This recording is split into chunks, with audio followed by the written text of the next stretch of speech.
An enormous coiling twist of gold erupts over my head, scales glinting, claws out. Its jaws open in a majestic roar. The year is 1997 or 1998. I'm about 7 years old, and I am in the music room at Brighton Pavilion. I am about to play in my first professional concert. Of all the eccentric, extravagant, and downright absurd places I have performed over the past 25 years, this is the one that stays with me. Many years after I hung up my Descant recorder and moved on to instruments new, this scene haunts me, indelibly scrawled across my brain under the title, "This is the Stage." For as long as I live, I suspect my experience of performing music will be shot through with the memory of this elaborately gilded phantasmagoria of a room. The way it smelled, the lusciously garish thickness of the carpet under my jelly shoes, the sound interacting with the gold cornicing, domes and minarets plastered on every surface. At the same time, this first public performance is also inflected with a sense of intimacy. The music room is a relatively small space.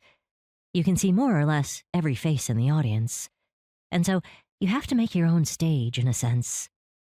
You erect your own fourth wall and perform the magic trick inside your head that smudges facial features and transforms faces that you know into just a face, or even an abstract shape. Audience for the space of the music. I will never be able to detach the act of making music from the visual experience that first accompanied it all those years ago. Music is first and foremost a thing we listen to, isn't it? But music has never just been an oral medium.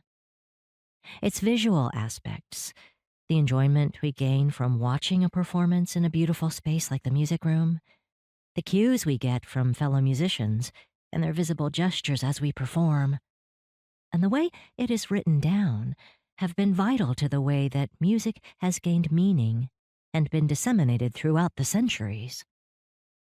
Alluring musical performances do not begin or end with a musician swaying with the swell of the music.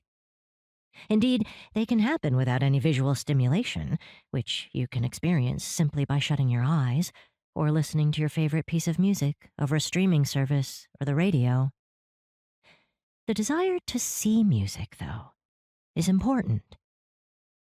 We want to plot sound into visual shapes, a schema into palpable form, to pin down this forever fleeting art form into something more concrete.